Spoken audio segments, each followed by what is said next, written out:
بسم اللہ الرحمن الرحیم۔ شریعت کے مسائل میں سب سے پہلے قرآن کریم میں مسئلہ تلاش کیا جاتا ہے۔ اگر قرآن کریم میں نہ ملے تو احادیث شریفہ میں ڈھونڈا جاتا ہے۔ اگر وہ مسئلہ صراحت کے ساتھ قرآن کریم اور احادیث شریفہ میں بھی نہ ملے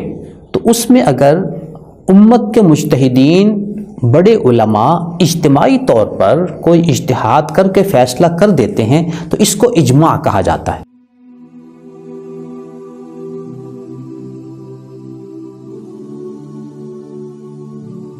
اجماع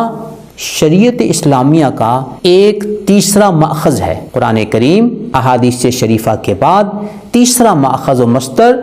اجماع امت ہے۔ اجماع امت کے دلیل ہونے کے حوالے سے قرآن کریم اور مفسرین کے اقوال کی روشنی میں، احادیث شریفہ کی روشنی میں گفتگو آپ کے سامنے پیش کی جا چکی گزشتہ نشستوں میں۔ آج کی نشست میں ہم اجماع کے حوالے سے حضرات صحابہ کرام خصوصاً خلفائے راشدین کے دور میں کیا موقف رہا یہ آپ کی خدمت میں پیش کرتے ہیں۔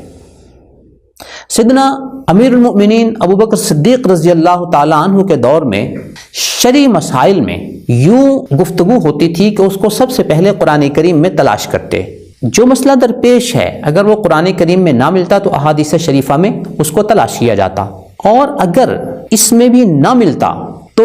سنن دارمی کی روایت نمبر 171 میں امیر المؤمنین ابو بکر صدیق رضی اللہ تعالی عنہ کا یہ معمول موجود ہے، جمع رؤوس الناس وخیارہم۔ سیدنا ابو بکر صدیق رضی اللہ تعالی عنہ بڑے بڑے اور چیدہ علماء کو اکٹھا کرتے، فاستشارہم، پھر ان سے اس مسئلے میں مشورہ کرتے، فَإِذَا أَجْمَعَ رَأْيُهُمْ عَلَىٰ أَمْرٍ قَضَىٰ بِهِ، جب وہ کسی ایک رائے پر اجماع کر لیتے تو وہ اسی کے مطابق فیصلہ فرما دیتے۔ یوں خلیفہ راشد امیر المؤمنین سیدنا ابو بکر صدیق رضی اللہ تعالی عنہ کے دور میں بھی اجماع ایک شریعت کے ماخذ کے طور پر معمول بھی رہا اور اس پر عمل ہوتا رہا۔ تعجب کی بات ہے کہ اس کے باوجود دور حاضر کے ایک میڈیا اسکالر وہ اپنی کتاب مقامات کے صفحہ 157 پر کہتے ہیں کہ دین کے مآخذ میں اجماع کا اضافہ یقیناً ایک بدعت ہے۔ عجیب بات ہے، اسی صفحہ 157 پہ انہوں نے ایک عبارت نقل کی، یقینی طور پر یہ ایک بے بنیاد نظریہ ہے، یعنی سیدنا ابوبکر صدیق رضی اللہ تعالیٰ عنہ اس پہ عمل کر رہے ہیں، صحابہ کرام کو اکٹھا کر رہے ہیں، اسی کے مطابق فیصلہ کر رہے ہیں، اور 15ویں صدی کے یہ میڈیا اسکالر کہتے ہیں کہ یہ اضافہ شریعت کے ماخذ میں ایک بدعت ہے اور یقینی طور پر یہ ایک بے بنیاد نظریہ ہے۔ آگے بڑھتے ہیں، اس روایت کی سند کو سنن دارمی کے حوالے سے آپ کی خدمت میں پیش کی گئی، القطوف الدانیہ میں صحیح قرار دیا گیا ہے۔ سیدنا امیر المؤمنین عمر بن خطاب رضی اللہ تعالی عنہ کے دور میں اجماع کے حوالے سے کیا موقف رہا؟ انہوں نے اپنے قاضی شریح کو ایک خط لکھا، اس خط کا تذکرہ بھی سنن دارمی کی حدیث نمبر 179 میں ہے، جس کی سند کو القطوف الدانیہ میں توثیق شدہ قرار دیا گیا ہے۔ سیدنا شریح کے خط میں امیر المؤمنین عمر رضی اللہ تعالیٰ عنہ نے لکھا، فانظر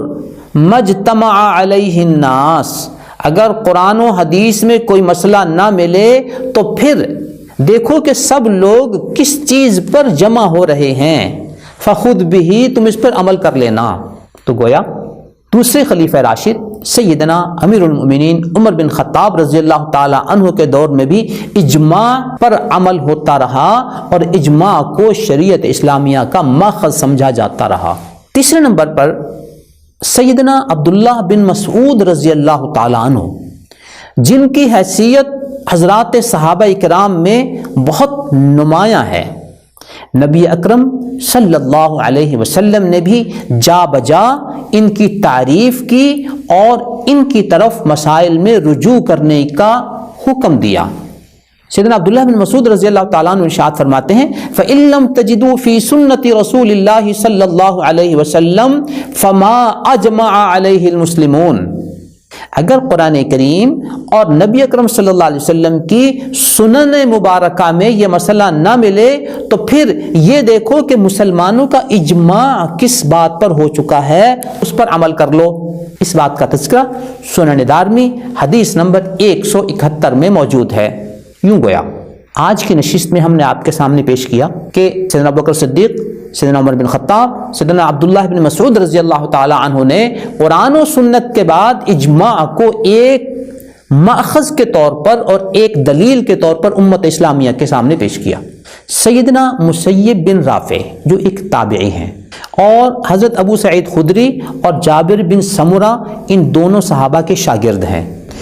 وہ حضرات صحابہ کرام رضوان اللہ تعالی علیہم اجمعین کے اجماع کے بارے میں موقف کا ذکر یوں کرتے ہیں، کانو اذا نزلت بہم قضیۃ، اگر صحابہ کرام کو کوئی ایسا مسئلہ درپیش ہوتا، لیس فیہا من رسول اللہ صلی اللہ علیہ وسلم اثر، اور اس میں نبی اکرم صلی اللہ علیہ وسلم کی کوئی حدیث انہیں نہ ملتی، اجتمعوا لہا واجمعوا، اور اجماع پر عمل کرتے، فالحق فیما رأوا، یہی ان کا موقف حق ہے، فالحق فیما رأوا، دوبارہ کہتے ہیں کہ یہی ان کا موقف حق ہے۔ اس بات کا تذکرہ دارمی نے 115 نمبر روایت میں کیا ہے۔ یوں اجماع کے بارے میں سیدنا ابوبکر صدیق، سیدنا عمر بن خطاب، سیدنا عبداللہ بن مسعود اور تابعین میں سے حضرت مسیب جو صحابہ کرام کا موقف نقل کر رہے ہیں اجماع کے بارے میں، وہ آپ کے سامنے پیش کیا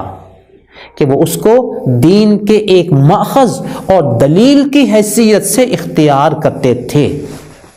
کیا تعجب کی بات نہیں کہ اس سب کے بالمقابل